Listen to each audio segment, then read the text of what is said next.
Hoy vamos a hablar de tres temas de actualidad muy puntuales, así que somos maestros, tema 1, tema 2, tema 3. Vamos a hablar de las últimas medidas, de las medidas recientes que está tomando el ministro de Economía en miras a que terminemos el año los trabajadores con algún tipo de alivio económico, medidas políticas que mejoran o tienden a mejorar nuestra economía. Perfecto. Tres medidas para festejar, desde mi punto de vista. La primera, y que tiene que ver directamente con nuestra lucha desde hace muchísimos años, digo que está el cartel, ¿se ve Eugenio el cartel acá arriba? Se ve sí. El cartel de acá arriba que dice que el salario no es ganancia. Nosotros siempre le dimos ese carácter alimentario a nuestro sueldo. Cuando ganábamos nada, digo, estamos hablando de pre-Néstor, que los docentes estábamos en lucha constante, que no ganábamos sueldos dignos, inimaginable que el impuesto a la ganancia no llegue. Inicia Néstor Kirchner su gobierno con la continuidad de Cristina Fernández de Kirchner y nuestros sueldos fueron alcanzados por ganancias, en su gran mayoría. Determinados cargos fueron alcanzados por ganancias. Esto nos trajo un problema, porque el sueldo no es ganancia, y nosotros lo veníamos sosteniendo, el sueldo no es ganancia. Y ahí nuestra lucha consistía en que se elevara el mínimo no imponible. Exactamente, con que la última categoría, que es la cuarta categoría, ese mínimo no imponible vaya subiendo escalonadamente al compás de los aumentos de haberes. Los aumentos de haberes que no son discrecionales, que están atados a una paritaria. ¿Y por qué digo recuerdo lo de paritaria? Ahora se van a dar cuenta por qué recordamos lo de paritaria. Entonces nuestros sueldos empiezan a tributar ganancias. Que si se quiere, conceptualmente, es un problema que nosotros elegimos tener. A partir de tener un gobierno que piense en mecanismos por los cuales se les aumenta el sueldo a los docentes, comienza a ser un problema que elegimos tener, pero que también elegimos resolver, porque por esta característica de alimentaria que tiene el sueldo. Pasa el gobierno, en la transición entre el gobierno de Cristina y el gobierno de Macri, Macri anuncia: voy a sacar el impuesto a las ganancias. ¿Qué sucedió? Sucedieron dos cosas ahí. Primero, obviamente Macri no cumplió con la palabra, digo, eso no importa cuando lo estés escuchando, eso es así. No importa en qué momento de su historia personal, siempre estuvo asignado por esto, por incumplidor. Pero más allá de eso que no cumplió, nuestros sueldos fueron devaluados. Entonces, nuestros sueldos sufrieron devaluaciones, como lo sufrieron la mayoría de los trabajadores. Pero a su vez, el mínimo no imponible nunca subió. Entonces llegaron a pagarlo casi 2 millones más de trabajadores ese impuesto a la ganancia durante la época de Macri, que dijo que lo iba a sacar y no cumplió. Ahora bien, nosotros ahí tuvimos otra problemática como docentes, que fue María Eugenia Vidal, que no solamente se cobró la vida de 2 compañeros muertos a partir de una pérdida de gas en las escuelas, donde Sánchez Cini era el director general de escuelas y por ende responsable político junto con María Eugenia Vidal, sino que a su vez tampoco cumplió María Eugenia Vidal con la ley, y específicamente con la ley de paritarias, porque nosotros no éramos llamados a paritarias. A nosotros nos decían: le vamos a aumentar el sueldo tanto, y nosotros solamente podíamos aceptar, porque si rechazábamos la propuesta no había paritaria posible, hasta que intervino la justicia, y la justicia dictaminó que por lo menos al docente hay que elevarle su salario en relación al índice de inflación. Y ahí empezamos otra vez a recuperar salario. Con este gobierno de Alberto Fernández y con los gobiernos de Axel Kicillof, nuestro sueldo, la provincia de Buenos Aires, empieza a recuperar otra vez, y otra vez éramos alcanzados por el impuesto a las ganancias de aquellos que no eran alcanzados. En una medida que termina con esto en lo inmediato, el ministro de Economía, Sergio Massa, el candidato nuestro por Unión por la Patria, define por decreto presidencial sacar el impuesto a la ganancia para docentes, médicos, empleados estatales, jubilados, y eleva por decreto el mínimo imponible a 1.700.000 pesos. Con lo cual solamente quedan los funcionarios públicos a los cuales no alcanza este decreto, y los sueldos de las grandes compañías gerenciales que no los alcanza porque cobran más plata, más dinero que esto. Vos, Anita, comentabas cómo es la ley tributaria. esto que ahora son decretos, ¿qué tiene que pasar? Claro, la ley tributaria siempre tiene que pasar por el Congreso Nacional. Tienen que ser las dos cámaras las que generan nuevos tributos o quiten los tributos. Por eso esto de las ganancias se manda como proyecto de ley al Congreso. Pero para que esto se efectivice hasta este gobierno, digamos, hasta que se produzca el cambio de gobierno, se manda por decreto. Pero por eso ahora se está discutiendo esto de ganancias, también el presupuesto nacional en las distintas comisiones de presupuesto y hacienda y de legislación general, para que luego después en el plenario se discuta y se apruebe o se cambie o no, se pase a... Y ahí tenemos el rol de la oposición, que primero lo toma como un anuncio vacío, como algo que no se va a cumplir. Después dice, bueno, si le dice a Sergio Massa, si lo podés hacer, ¿por qué no lo haces ahora? Lo hace ahora. Lo hace ahora, con este mecanismo que vos y ahora en el diciendo. Congreso dicen que no lo van a votar, que no se van a opinar. Entonces estamos describiendo medidas económicas y su devenir político. Así que lo que les decimos a todos nuestros oyentes, las personas que pasen por acá, es: fíjate, seguí cómo van a actuar los representantes de los distintos partidos políticos en relación a este tema en el Congreso de la Nación. Lo que le estamos diciendo en realidad es, fíjense que el candidato que ustedes quieran votar sea coherente entre el decir y el hacer. Porque si yo, como dijo por ejemplo Ritondo, bueno, mandaron al Congreso que lo vamos a votar, y ahora se desdice de eso que dijo por Twitter, entre otras cosas, u otros candidatos, entonces esa coherencia entre el decir y el hacer no estaría tan clara. Porque muchas veces dicen, bueno, nosotros defendemos la educación y tal, y el maestro tiene que ganar bien, cuando fue Vidal que dijo, los docentes tienen que estar mejor pagos y les vamos a aumentar el sueldo tanto, y cuando fue funcionaria elegida por el pueblo no lo cumplió. No lo cumplió y además impulsó el cierre de escuelas. Aparte de impulsar el cierre de escuelas y además la no generación de nuevas universidades, ¿no? Entonces digo, cuando a la hora de votar, miremos esa coherencia. Lo que manda el ministro de Economía al Congreso es la eliminación de la cuarta categoría. ¿Por qué debe pasar por el Congreso? Que no es un hecho meramente burocrático que pase por el Congreso, sino que en el Congreso están nuestros representantes del pueblo, que son los diputados, están los representantes de la provincia, que son los senadores, y estos tributos impactan porque son tributos coparticipables en las provincias, van a la coparticipación. Entonces, parte de este tributo, que es el impuesto a las ganancias, es coparticipable. Entonces debe pasar por el Congreso. Primero para que no sea fácilmente cambiable, que hoy hay un decreto, al otro gobierno hay otro decreto y esto cambia, y con esto cambia la economía de los trabajadores y con esto cambia la tranquilidad de los trabajadores. Y esto impacta en los comercios, porque el trabajador que recibe en la devolución del impuesto a la ganancia, que ya no va a tener que tributar, esto va directamente a la economía diaria, va a la compra de yerba, azúcar, la compra de los alimentos básicos.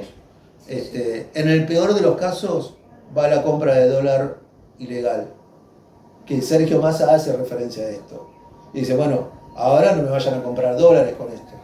Dice, cómprense un autito. Obviamente le salían a contestar, lo pusieron a contestar a un autito como si fuese tan fácil, pero lo que le quiere eso decir conceptualmente Sergio Massa, no vuelquen esto que les va a venir ahora para su bolsillo en compra de dólares ilegales, porque no nos beneficiamos como país en esa compra. Así que esta medida beneficia no solamente a los trabajadores, sino a los comerciantes también, que van a ver aumentado sus ventas, y esto va más para arriba a las fábricas que tienen que producir más, eso genera mayor imperabilidad y mueve toda esa máquina productiva. Pero, por sobre toda cosa, es una medida política, porque define qué país queremos tener. Y en esa definición de qué país queremos tener, lo tenemos que contraponer en claro oscuro qué está proponiendo la oposición y qué está proponiendo este gobierno. Lo que está proponiendo este gobierno es claro con estas medidas. Con estas medidas es clarísimo. Lo que está proponiendo la oposición es el achicamiento del Estado. Y en ese achicamiento del Estado es la desaparición del Estado. Y si no hay un Estado presente, no hay medidas para tomar de este tipo. Llamado por la oposición peyorativamente el plan platita, que en realidad es poner algún dinero más en el bolsillo de los trabajadores, nosotros no solo no lo minimizamos, no lo descartamos, lo aplaudimos, nos dicen, lo está haciendo porque está en campaña. Por lo que lo esté haciendo, si efectivamente está en campaña, efectivamente es parte del gobierno, tiene el ejecutivo, tiene que ser ejecutivo además, así que viene en buena hora que lo haga y trataremos, mediante nuestro voto, de que estas medidas se refrenden en el Congreso, salgan aprobadas y asumirlas luego como derecho. Tema 2. IVA. Sí. Siempre que hablamos de IVA o que cualquier especialista habla del IVA, dice que es el impuesto más regresivo de todos, porque lo pagamos con el litro de leche, con el kilo de pan, con las cosas más básicas y lo pagamos absolutamente todos. Para que un impuesto sea considerado progresivo, tiene que pagar progresivamente más aquel que tiene mayores ingresos. El IVA nos alcanza a todos. Sobre esto también hay una modificación importante. Sí, la modificación es que la devolución del IVA hasta un monto máximo de 18.800 pesos para todos aquellos monotributistas, trabajadores que cobran un sueldo en bruto hasta 700.000 pesos, jubilados, amas de casa, los que reciben la UH. Los que reciben la UH y las trabajadoras de casas particulares. Exactamente. Todos ellos se van a ver beneficiados o nos vamos a ver beneficiados con la devolución del IVA a las 48 horas de hacer la compra, hasta un monto máximo, como decíamos recién, 18.800 pesos. 18.800 pesos que son por persona, por beneficiario. O sea que en una familia puede haber más de un beneficiario. Más de un beneficiario, exactamente. Es para las compras comunes de todos los días, de alimentos, artículos de limpieza y cuidados personales, ¿no? Cuidado personal. Creo que también esto va a impactar en lo que decía Sergio anteriormente, en que le va a ir mejor al comerciante local, de barrio, al chiquitito. También le va a ir bien al supermercadista porque también va a recibir más ventas y más compras. Y así se va como activando de vuelta la economía hasta activarla en todo su esplendor. Digamos. Sobre esto decir algunas cosas. Una que es a través de tarjetas de débito, sí, no de crédito, de débito. Y eso es importante porque deja mucha trazabilidad. Las ventas no van a poder ser en negro, van a ser todas bancarizadas. Así que, y otra cosa, se lanza paralelamente un plan para que todos, hasta el comercio más chiquitito, hasta el kiosco, hasta la pequeña verdulería, hasta el almacén de barrio, puedan obtener el postnet. De manera que podamos ir a comprar al entorno más cercano nuestro, no necesariamente que todas esas ventas que comentabas pasen por un gran supermercado. También van a pasar por los pequeños comercios. Yo compro en una verdulería con postnet todo el tiempo, una verdulería de barrio, no es una empresa muy grande, y las carnicerías de mi barrio todas tienen postnet. Punto 3. Ley de financiamiento educativo. Proyecto de ley, también para enviar al Congreso, que eleva la cantidad de dinero destinado a la educación globalmente para todo el país. Nosotros habíamos luchado mucho en los años 90 que el Producto Bruto Interno que se le dedicaba a la educación era 3.5, 3.8 llegó a ser. En el gobierno de Néstor logramos elevarlo a 6 puntos. Es más, al final del gobierno kirchnerista habíamos excedido levemente es una manera de decir porque son millones, a 6.4 de Producto Bruto Interno. Este proyecto de ley lo eleva a 8. no es poco, porque es lo que estamos dedicándole a nuestros hijos, a nuestro futuro, a nuestras escuelas. Ojalá que se logre. Seguramente haremos toda la fuerza del mundo, incluyendo el perrito del vecino, para que podamos elevarlo y le dediquemos una inversión, no un gasto, una profunda inversión a lo que es una marca distintiva de nuestro país, la educación pública. Pregunta, digo, actualmente tenemos una ley de financiamiento educativo que es para educación, ciencia y tecnología. ¿Se diferencia ahora ciencia y tecnología de lo educativo o es siempre la misma ley? Lo habíamos logrado en provincia de Buenos Aires por lo menos, Sí. esa diferencia dedicándole otro presupuesto a ciencia y tecnología. La verdad no sabemos la letra fina de este proyecto, pero si se eleva para educación sería deseable también que se eleve para ciencia y tecnología. Ok, me parecería perfecto, digo, porque ciencia y tecnología, tanto como eje, como educación, son dos ejes sobre que hablan del desarrollo de un país, que hablan de un proyecto de país. Si vos no tenés científicos, si no tenés ciencia y tecnología que sea desarrollable y que piense el país a futuro, sobre cómo querés formar a esta generación para que a un futuro, digo, podamos seguir progresando como país, quedás estancado acá. Claro. Y si no generas educación, también quedas estancado acá. Digo, No, no convengamos esto, digo, y ya te dejo. Sí, sí. Los únicos gobiernos que escribieron leyes educativas y ley de financiamiento educativo son los gobiernos peronistas. No tuvimos gobierno de derecha que haya pensado en leyes que tengan que ver con lo educativo. Pensemos que la 1420 fue un gobierno de Sarmiento, ley liberal si se quiere, de Roca, liberal si se quiere, con una mirada liberal, pero que no habla de estos liberales que hoy tenemos, que son liberales... No, eran liberales con otro proyecto de país. Los actores rancios, por lo menos en algunos aspectos. Pensemos esto también, y ahí te dejo, Anita, pensemos esto. Otra vez hablamos de un Estado presente. Otra vez estamos hablando de un Estado presente. Si nosotros achicamos el Estado y sacamos el Ministerio de Ciencia y Tecnología y sacamos el Ministerio de Educación, ¿de qué estamos hablando? No podemos hablar de nada de todo esto. Entonces, para poder continuar y darle continuidad a esto, que hace que la UBA sea la mejor universidad de Latinoamérica, creo que hoy tenemos un nuevo premio Nobel. No sé si ustedes leyeron algo, escucharon algo, tenemos un nuevo premio Nobel que es de un argentino, por una investigación que tiene que ver con el lenguaje. Entonces, digo, todos estos logros, los logros en matemáticas, los logros en la ciencia, todo esto sale de lo educativo de un país. Y de un país pensado desde el Estado para mejorar en esto que nosotros siempre nombramos, la movilidad social ascendente a partir de poder estudiar y todo esto. Pensemos otra vez, la coherencia entre los que se aspiran a ser presidente de la nación o presidenta de la nación, la coherencia entre el decir y el hacer. ¿Qué respaldo tienen en su historia personal que haga que uno pueda confiar en lo que están diciendo? ¿Qué respaldo tiene Patricia Bullrich para que podamos confiar en que va a apostar o que va a invertir en educación? Si cuando fueron gobierno no lo hicieron. Si en 16 años de gobierno de la ciudad de Buenos Aires subejecutaron los presupuestos educativos y el presupuesto educativo es cada vez más bajo. Si tienen la deuda de 20.000 o 30.000 vacantes para nivel inicial porque nunca se ocuparon de esas vacantes. Entonces, miremos cuál es la trayectoria de un espacio político que quiere ser gobierno, como el de Patricia Bullrich.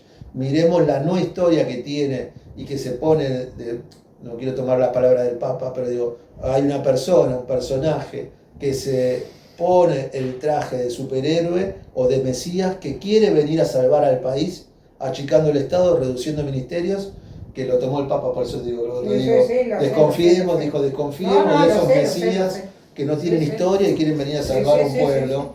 En esas palabras más, palabras menos, fue lo que dijo. Sí, no, yo te hice una cara porque también este personaje hizo referencia lo que dijo a otras cosas. del demonio, bueno, todo eso. Pero tomamos en términos políticos. Sí, sí. Entonces, miremos la trayectoria política de cada uno de los que hoy se presenta, candidato presidente, presidenta, y miremos si con esa historia va a poder cambiar nuestra historia, nuestro futuro.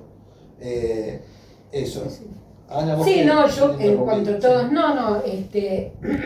en cuanto a lo que vos decías, Yo creo que ciencia, tecnología y educación están totalmente imbrincados.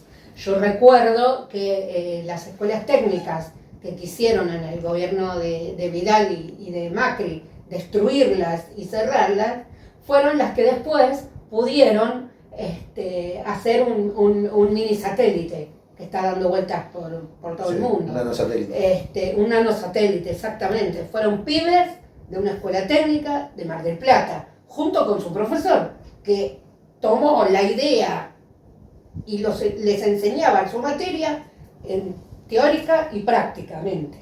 Y que ellos se sintieron que pudieron darle algo al país. Tenemos hechos concretos de ciencia y tecnología de los cuales nos sentimos orgullosos y que no salen por medio.